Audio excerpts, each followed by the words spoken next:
Bom dia, é já boa tarde, boa tarde a todos, aqui novamente o Christian, da Kinetec, e hoje voltou conosco o Guilherme Brot. Isso mesmo, estamos de volta, né? Começar de novo, né, Christian? O Guilherme, pessoal, talvez vocês não sabem, mas o Guilherme teve que passar para uma tese de doutorado no mês passado, né? Isso mesmo, eu passei por esse mês sabático aí, me afastei de uma série de atividades, inclusive aqui das lives, para poder fazer a defesa da tese, defendida finalmente, depois de 4 anos de sufoco, né, Christian? Bastante esforço. Quanto tempo demorou a tua defesa ali? A defesa, ela tem 2 partes, né? Uma que é a minha apresentação e outra que é a arguição da banca. A minha apresentação demorou 30 minutinhos, foi rápida, mas a banca ficou acho que por umas 4 horas. Martelado. 4 horas me sabatinando, né? Certo. Perguntando sobre o trabalho, questionando, né? Contribuindo, eles tentam contribuir bastante para que a gente possa fazer uma publicação interessante, né, a partir dessa tese. E só da tese ali já estão no forno 3 artiguinhos sobre marcha, sobre equilíbrio, bem interessantes para sair. Certo. Podemos dar uma antecipação do que foi um pouquinho o trabalho? Claro. Eu comparei a marcha e o equilíbrio de surdos e ouvintes, né, para ver se a capacidade auditiva interfere na marcha e no equilíbrio das pessoas. Certo. E ainda comparei com surdos e ouvintes que praticavam exercício físico ou não, então sedentários e ativos, para ver se o exercício, se ser fisicamente ativo, contribui nessas questões do equilíbrio e da marcha, né, dessas pessoas. E o resultado foi bem positivo, assim, nós encontramos que tanto as variáveis espaço-temporais são diminuídas nos surdos, e o exercício contribui para melhorar isso. As variáveis cinético-cinemáticas, né, que uma vez a gente já discutiu isso aqui dentro do laboratório tridimensional, né, também apresenta uma série de déficits nas questões cinético-cinemáticas, os surdos, e o exercício também contribui. E no equilíbrio, a gente testou cada um dos sistemas de controle do equilíbrio, proprioceptivo, visual e vestibular, e surdos, na parte do equilíbrio, talvez tenha sido a mais importante, que eles têm um decréscimo muito grande no equilíbrio, e a gente percebeu que eles são bastante sensíveis às perturbações vestibulares e também são bastante dependentes do sentido da visão, né? Então, por algum motivo ali, daí a gente discute, né, qual que seria o motivo do sistema vestibular de surdos ter esse déficit, mas a gente encontrou esses resultados. E o exercício também contribui para melhorar o equilíbrio deles, então... Foi bem interessante. Isso é um remédio que a gente a pílula universal, né? Ela funciona para quase todas as doenças. Sim. Então ela tem se mostrado bastante proveitosa, hein, Cristian? Não esperava tanto resultado ao encontro da hipótese inicial, né? Normalmente a gente, depois de tantos anos pesquisando, a gente fica assim, né? Vamos testar isso, mas talvez a gente não encontre esse resultado. E ali a gente encontrou quase todos os resultados da hipótese que a gente tinha formulado, a gente encontrou o resultado positivo. Então foi bem feliz, assim, nessa questão, assim, como resultado, né? Luz Aiden comentou, nossa, que show esse comparativo entre ouvintes e não ouvintes em relação à marcha, estou maravilhado. Muito bacana, né? Aí vamos esperar as publicações e um dia vamos discutir esses vamos trabalhos conversar, aqui nas lives. Obrigado pelo comentário.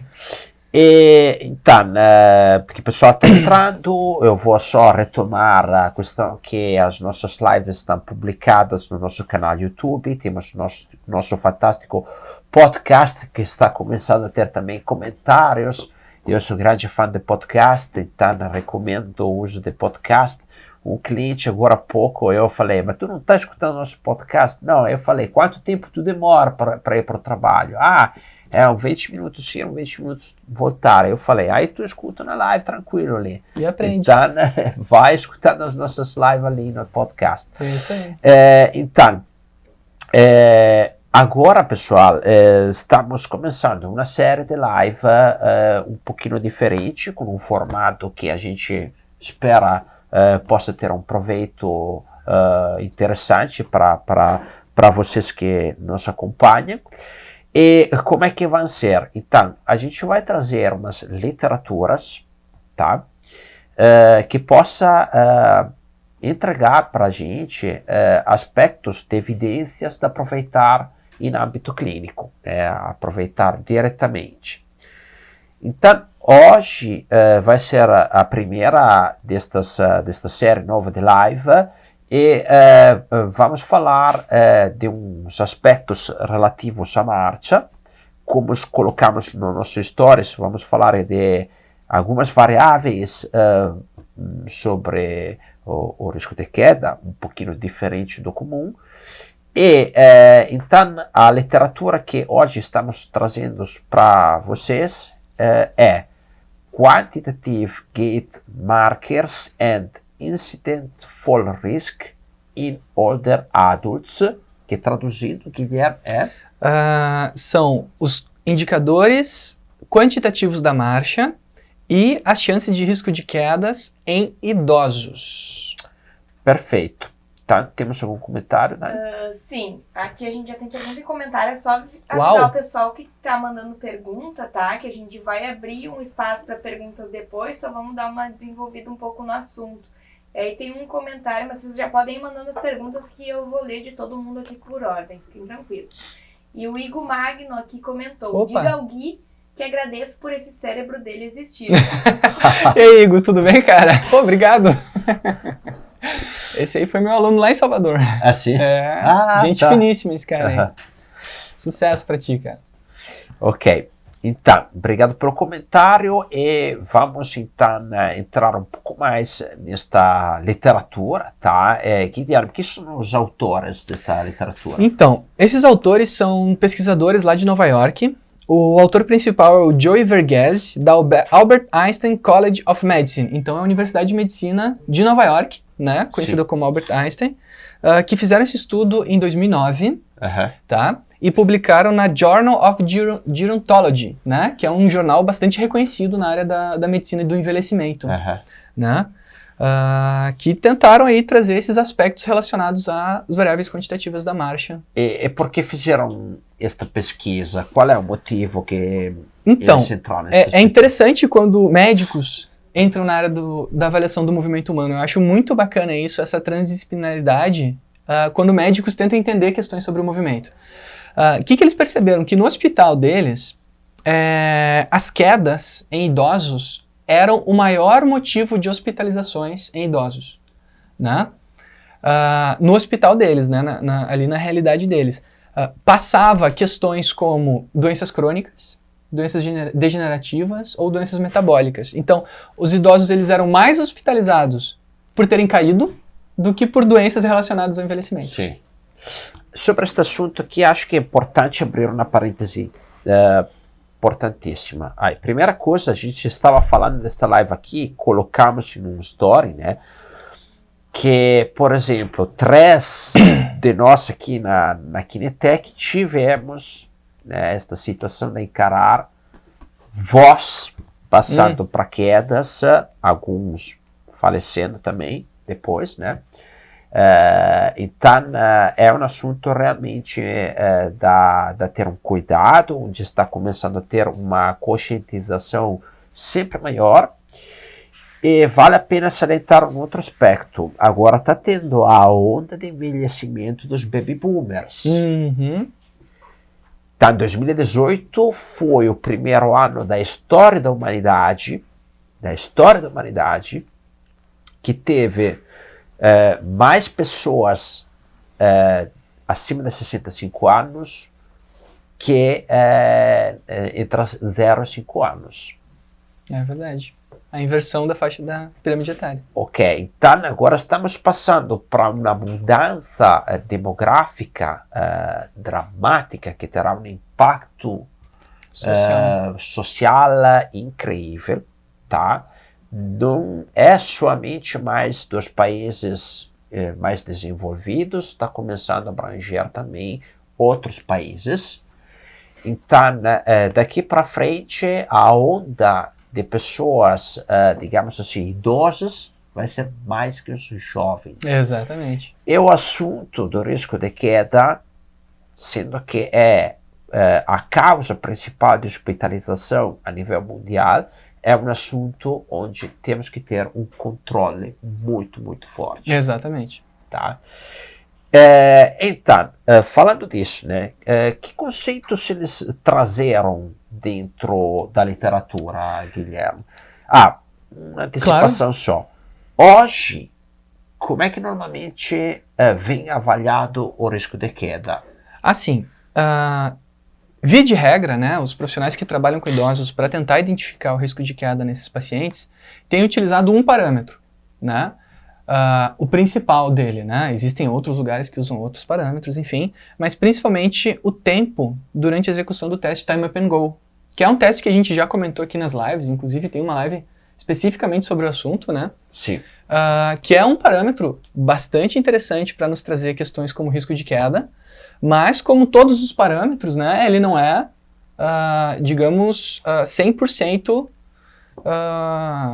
que nos apresenta 100% de resposta. Ou seja, a gente sempre precisa ter outros parâmetros para contribuir, para nos apresentar, são chances, né? A gente precisa ter outros parâmetros para contribuir, tentando identificar a melhor forma de encontrar pessoas caidoras de pessoas não caidoras, né? Porque uma pessoa pode ter um bom resultado no Time Up and Go e ser uma caidora por outros parâmetros também, né? Então é sempre interessante a gente fazer um diagnóstico amplo de cada paciente. Então,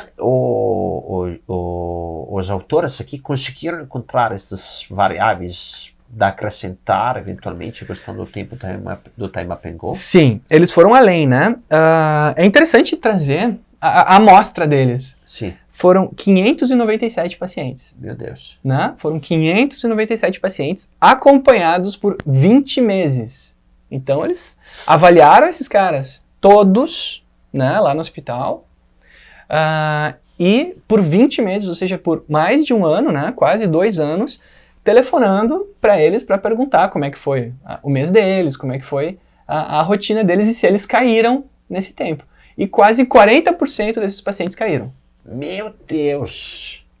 Em questão 40% de 597 caíram. Caíram. 40% desses pacientes caíram. É importante trazer que a idade média é uma idade avançada, né? Uhum. Eram pacientes em torno de 70 a 80 anos, eram Sim. pacientes já com idade avançada, mas é de surpreender, né? Que a gente pensar que 40% dos nossos idosos vão cair é algo bastante grave de se estar trazendo, né? 70, 80 anos hoje são senhorinos, né? Sim, estão muito bem. Não são idosos avançados mais, né? Não são idosos frágeis mais, né? Antigamente a gente chamava já 70 anos de idoso frágil. Hoje 70 anos tá aí surfando, né? Exatamente. Temos idosos Sabe que que outro dia eu vi uma grega, uma senhora de 82 anos grega. Eu faço windsurf, porque não sabe, eu pratico windsurf. E aí ela foi da uma ilha grega até o Peloponeso, dava 20 milhas náuticas. Eu não teria condição de fazer. Viu? Ela com 82 anos fez isso. Com windsurf. Incrível. Olha só. Isso é a realidade que a gente vive hoje, né? Então, tem esta mudança também, né, de idosos um pouco Sim. mais ativos. E Bom, aí, quais foram as variáveis que eles observaram, né? As Sim. principais que eles levantaram foram a cadência, sim, né? O comprimento de passo, a largura do passo sim, e a velocidade da marcha, certo. né? Essas foram as variáveis que eles trouxeram. Nos seus valores absolutos, Foram indagando estas variáveis aqui. exatamente, Sim. em todos esses pacientes.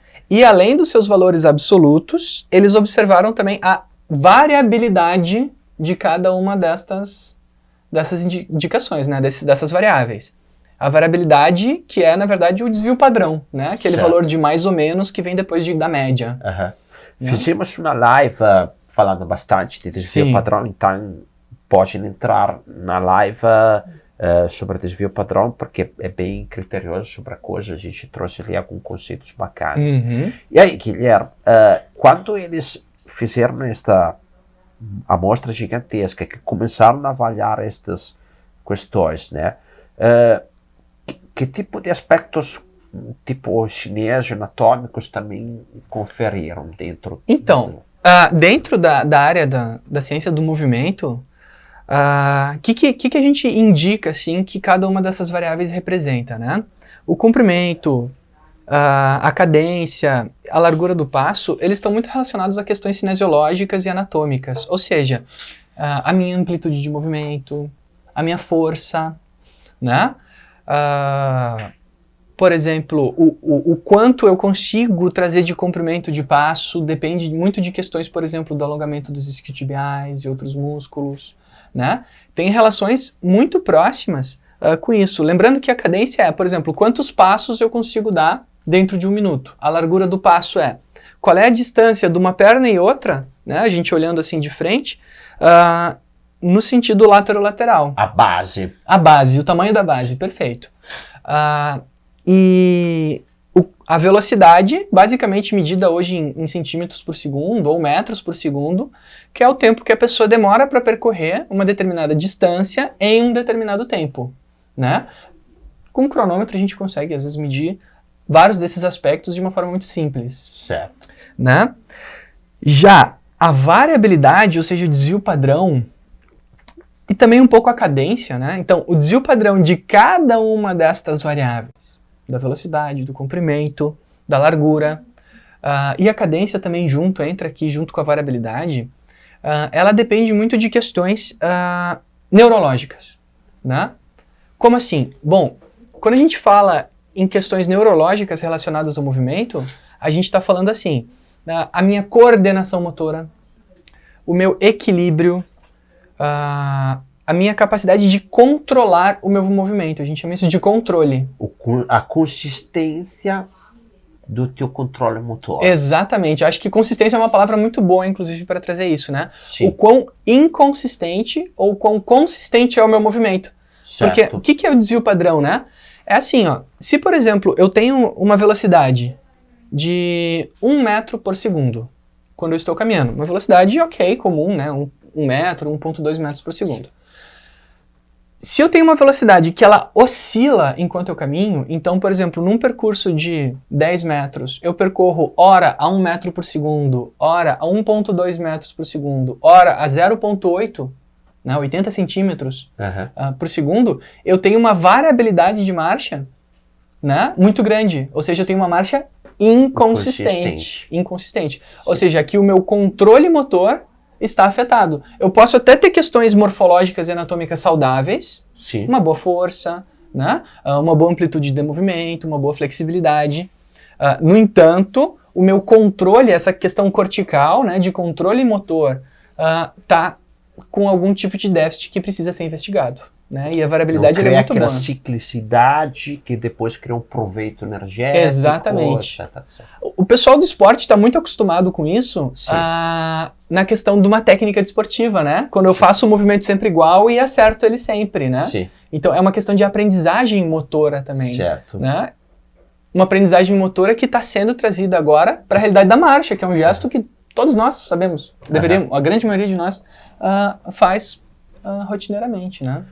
Ok, então eles detectaram eventualmente que essa variabilidade é um aspecto bastante crítico. Isso aí. Dentro da marcha para identificar possíveis causas de quedas além dos outros. Sim. Né? E aí, Guilherme, podemos já eventualmente adiantar que informações específicas eles trazeram dentro da literatura?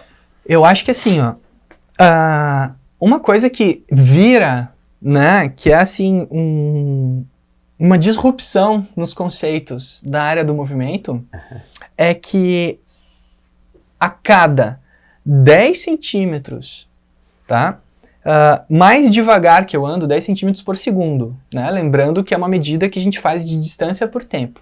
Cada 10 centímetros mais devagar que eu caminho por segundo, isso representa um aumento de 7% no meu risco de quedas. Mas 10 centímetros a menos de um parâmetro normativo? Isso mesmo. Ok. E aí a cada 10 centímetros de menos, abaixo, mais aumento 7% a minha chance de cair. Ok. Né? Sendo que aí, o que os pesquisadores fizeram? Eles criaram uma linha de corte Aonde, lembrando, né, que a normalidade de velocidade de marcha, ela gira em torno de 1 a 1,2 Sim. metros por segundo, né? Só que eles criaram uma linha de corte, aonde os pacientes que caminhavam a menos de 70 centímetros por segundo, É 0,7 0,7 metros por segundo, Sim. exatamente, eles tinham uma chance de 1,5 a 2 vezes maior de cair. Então, esses eram aqueles diagnosticados como os caidores, né? Então, é uma linha de corte, ó. O paciente caminha para baixo nessa região, a gente já diagnostica ele como um caidor, possível caidor. E já tem que começar a realizar algum tipo de intervenção nessa direção. E aí, esta coisa da velocidade, né, Guilherme, pega um guincho sobre uma outra live que fizemos um tempo atrás, onde a longevidade da pessoa estava atrelada à velocidade. Sim, a expectativa de vida. Inclusive, é um dos materiais que a gente fornece aqui no know-how de materiais da Kinetec, né? Que eu faço essa parceria. A gente construiu uma planilha onde a gente consegue estimar a expectativa de vida da pessoa pela velocidade de marcha.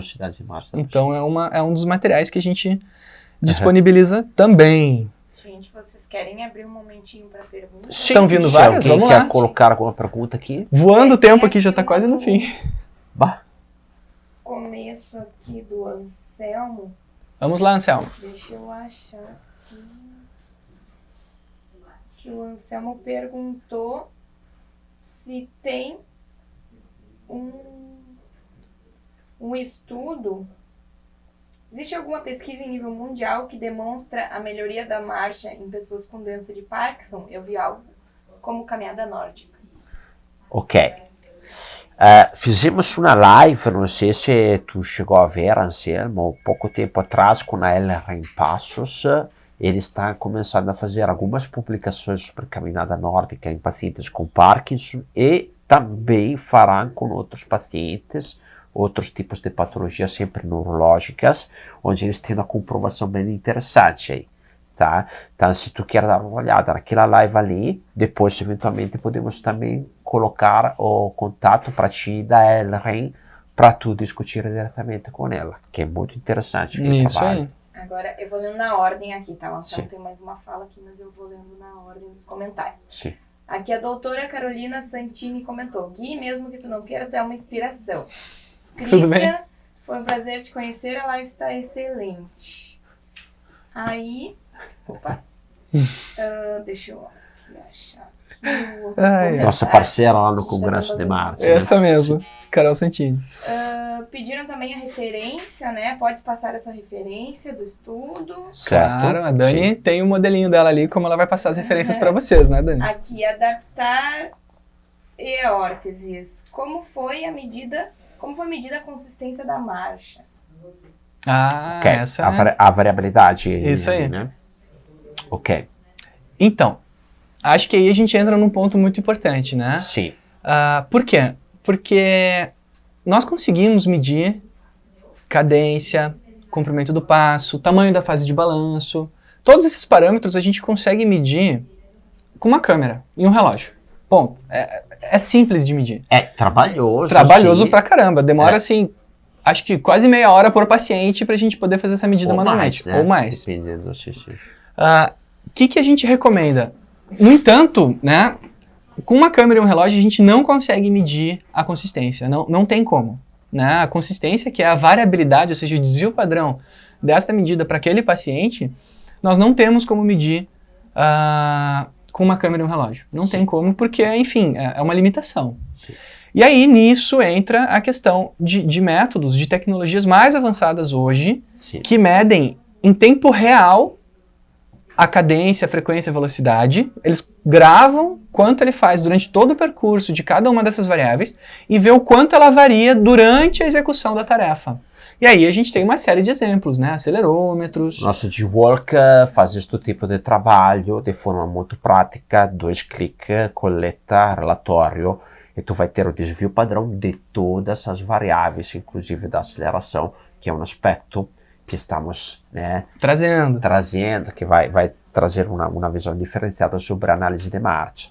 Isso mesmo. Então, a variabilidade manualmente é uma coisa extremamente complexa, quase impossível de medir, precisa de um instrumento hoje o instrumento que fornece esta informação de forma mais rápida e acessível, no nosso caso, é o sistema de Work, né, que fornece rapidamente o desvio padrão de tudo, de cadência, de fase de apoio, de balanço, de comprimento da passada, da velocidade, do tempo de ciclo esquerdo-direito, né? Cada variável vai ter o seu desvio padrão lá do lado, né? Tem o seu desvio padrão ali. Que Exatamente. hoje, realmente, quando fazemos treinamento, focamos muito, olha ali o desvio padrão, o que está acontecendo, né? Porque ele é crítico. Sim. Dani? E aqui a gente recebeu um comentário do Anselmo assim: eu já peguei problemas na marcha, onde encontrei os problemas nos adutores e glúteo máximo, sendo que ela vinha de outra indicação, onde falaram que o problema estava na pisada pronada.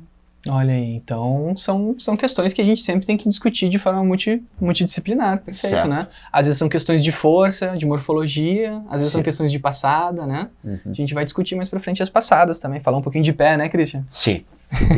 De pé teremos mais para frente várias coisas. Isso aí. Com também convidados, com coisas, né, Guilherme? Bacana. Vocês podem... Continuamos então? Vamos. E aí?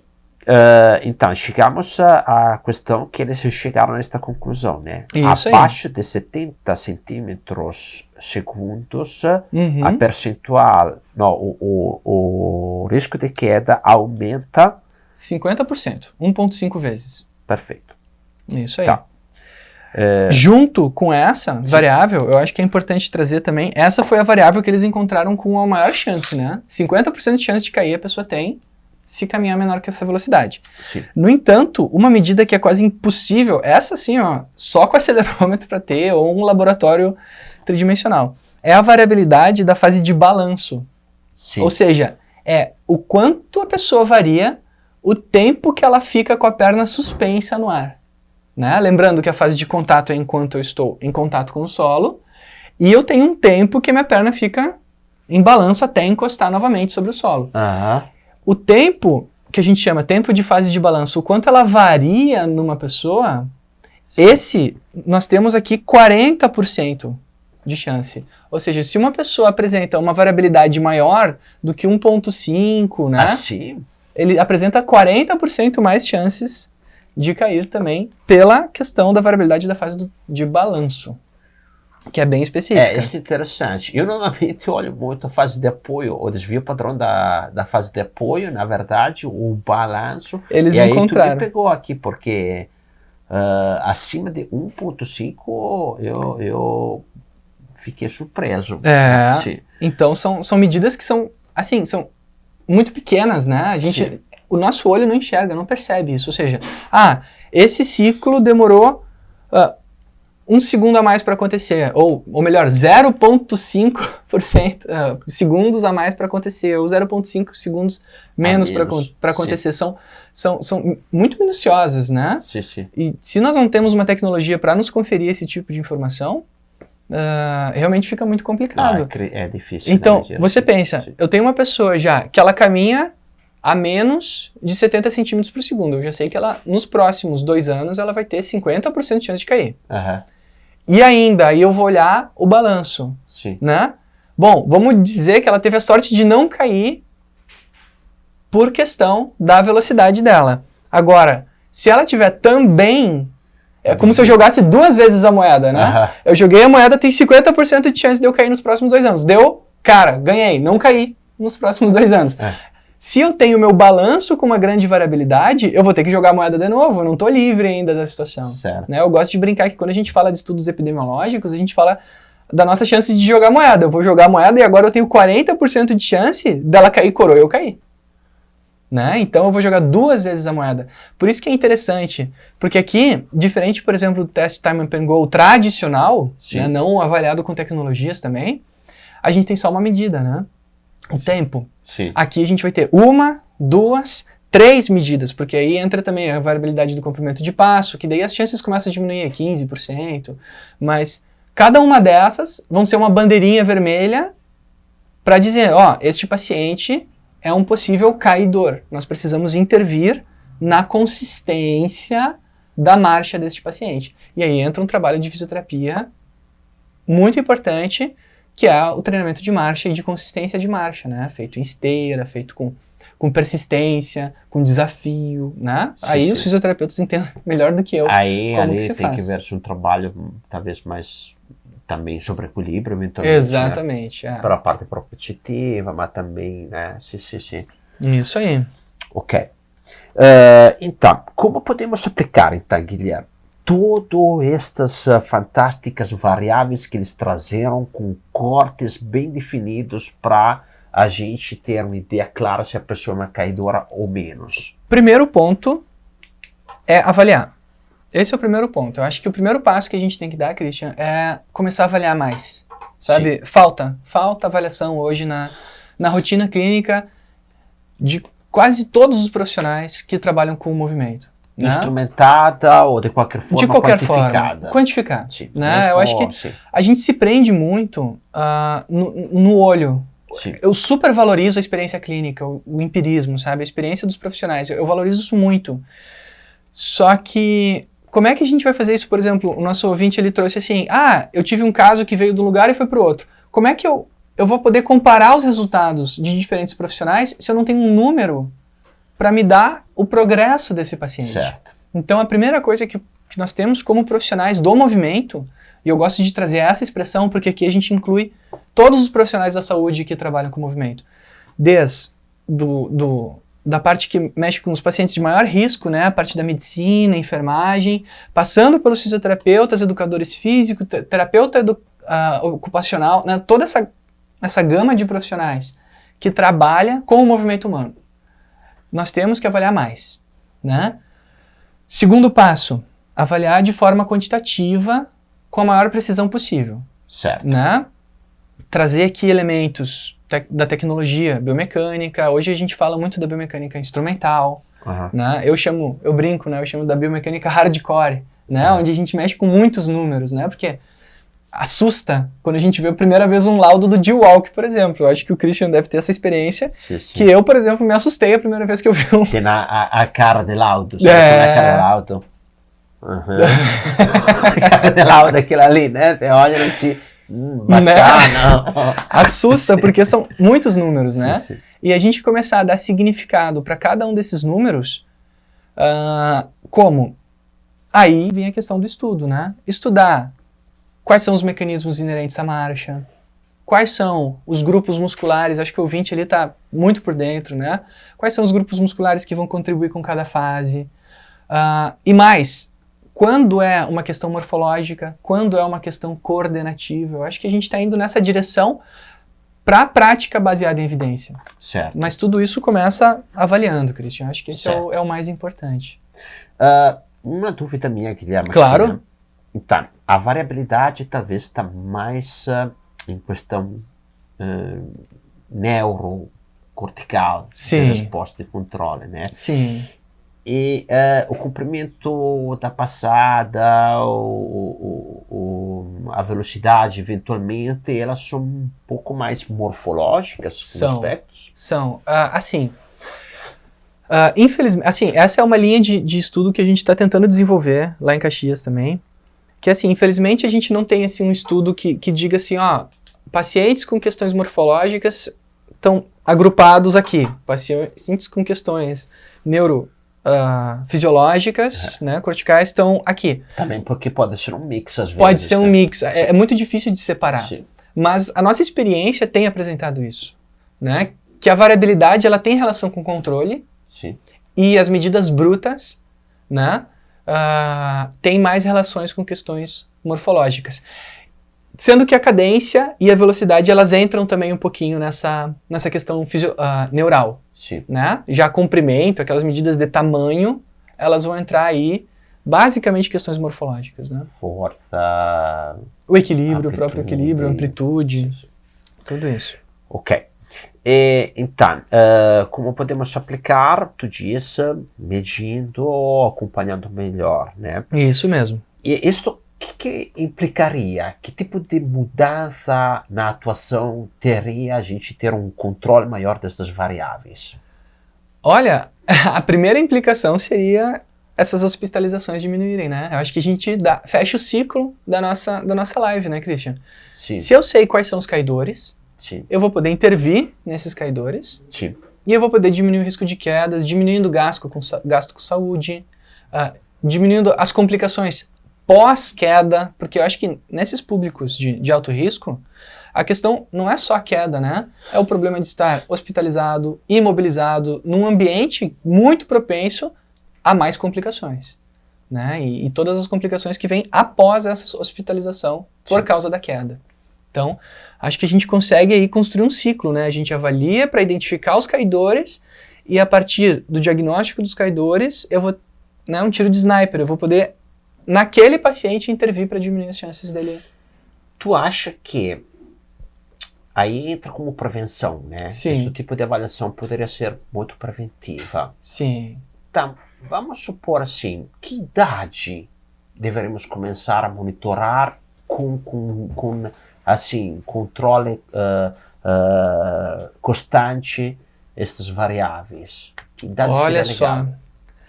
eu sou suspeito para falar, né? Porque a gente avalia a marcha de quase todas as idades lá no laboratório, né? Desde crianças até os idosos, até pessoas adultas. Eu sou suspeito para falar, porque eu acredito que a avaliação da marcha ela sirva para todas as faixas etárias. Sim. Né? A gente avalia crianças com os mais diferentes problemas, adultos que aparecem com os casos, as questões mais difíceis de se resolver. Às vezes a gente fica, a Carol tá ali nos ouvindo, a gente fica discutindo os casos mesmo, assim, o que pode estar causando esses problemas. Sou suspeito para falar porque eu acredito que a avaliação da marcha ela deve ser feita em todas as idades. No entanto, sempre que nós temos os extremos, né? Então, pessoas com qualquer tipo de patologia que possa prejudicar o movimento, essas nós já temos que estar avaliando, né? Aí entra o Parkinson, as paralisias, todas as doenças neurodegenerativas, essas a gente tem que avaliar. AVC. Essas entram no nicho, independente da faixa etária. E aí, pessoas não doentes, né? Sim. Já pessoas saudáveis, mas aí quando a gente começa a identificar certas fragilidades nele. Então, idosos que já apresentem fragilidade ou algum tipo de limitação de autonomia. Né? Se é um idoso que já não consegue fazer sozinho determinadas tarefas, a gente já tem que começar a se preocupar. Interessante prevenir um pouquinho. Eu estava pensando uma coisa assim, né, que eu vi aqui, que eles não estavam atrelados só a patologias, foram assim, 70, Todos. 80 anos. Exatamente. Né? Aí deram um corte, 70 anos, análise de marcha. Sim, eu acho que é uma possibilidade de se trazer isso como referência, assim, eu acho porque que sim. 70 anos tu consegue ainda condicionar um pouquinho a pessoa para ela ter, né? Muito. Já 80 acho que um condicionamento um pouco mais complicado. É mais difícil, né? mas também é possível. Se ela não teve um condicionamento antes, chegar a 80, fazer uma coisa assim. Né? Eu acho que a gente pode trazer, inclusive, os 65 anos, né? Que é aquela 65. faixa. Que é a faixa etária da terceira idade. A gente traz, já fez uma avaliação de marcha? Sim. Na vida? Né? Tu ganhou o estacionamento e a corsia preferencial no super? Bom, tem que fazer a análise. Exatamente, tem que fazer a análise de marcha. Eu acho que. Certo. E aí, Dani, como é que estamos de perguntas? Agora o pessoal tá só comentando, marcando o link, conversando entre si, o pessoal se conhecendo. É mesmo? Opa, que bacana. Mas é isso. Bacana o pessoal interagir. Acho que, Christian, a gente conseguiu ir na direção que a gente queria, né? Na nossa live. Acho uma série de coisas da literatura para a prática isso mesmo. proveitosas, né? Quem estiver ouvindo aí, quiser seguir também, @GuiBrodt, né? Brodt é BRODT, então podem adicionar ali, eu sempre interajo com o pessoal e, nossa, é um prazer sempre estar contribuindo com todo mundo. Tu quer falar um pouquinho do teu projeto novo? Então, o projeto novo, né? Eu estou lançando uma empresa de consultoria e de cursos, né? Na área da biomecânica, principalmente biomecânica instrumental, né? Desde que eu comecei a trabalhar com o Christian, a gente viu a necessidade de trazer conhecimento e facilitar o acesso ao conhecimento biomecânico hardcore, né? Esse conhecimento biomecânico quantitativo e instrumental para o Brasil como um todo. E aí a gente lançou a Sapiens, né? Hoje eu lancei a Sapiens Biomecânica, onde junto com o Christian eu lanço cursos, né? A gente já tem 2 cursos ali disponíveis, o curso de salto e o curso de marcha. Uma série de materiais também, planilha de avaliação de marcha, planilha de avaliação de salto. Dani, quantas planilhas tem lá, né? Tem algumas, né? Já temos e-book também. Fora as consultorias que eu presto para quem quer implementar um serviço, né? Se você quer implementar um serviço de avaliação de movimento, só me procura ali, Sapiens Biomecânica, e eu faço de tudo para que o seu serviço dê certo, tanto do ponto de vista do conhecimento e aplicação, quanto da parte de sustentabilidade, né? E nós temos já vários clientes nossos que estão aproveitando destas consultorias com resultados no curto prazo incríveis. Então, a gente como Kinetec recomenda muito, se você está começando a trabalhar em avaliação um pouco mais instrumentada, ou tem esse interesse, e também conversar com a Sapiens, com o Guilherme, para pensar em montar protocolos, pensar um pouquinho em trabalhar um pouco mais quantificando o movimento dos seus pacientes e alunos. Isso mesmo. Ok, Guilherme, então chegamos ao final desta fantástica live. Na próxima live, pessoal, falaremos de corrida. Alguns aspectos críticos que você tem que absolutamente conhecer para avaliar a sua corrida, tá? A corrida dos seus alunos e pacientes. Então, eu espero que vocês gostaram deste novo formato de live, um pouco mais direcionados à evidência e aplicação clínica, tá? Se não temos mais nada, tranquilo, podemos encerrar aqui. Muito Obrigado bem. mais uma vez, Guilherme. Obrigado, Christian. Obrigado, pessoal. Bom almoço e bom final de semana para todos. Nos vemos semana que vem, falando de corrida, duas coisas que absolutamente você tem que conhecer.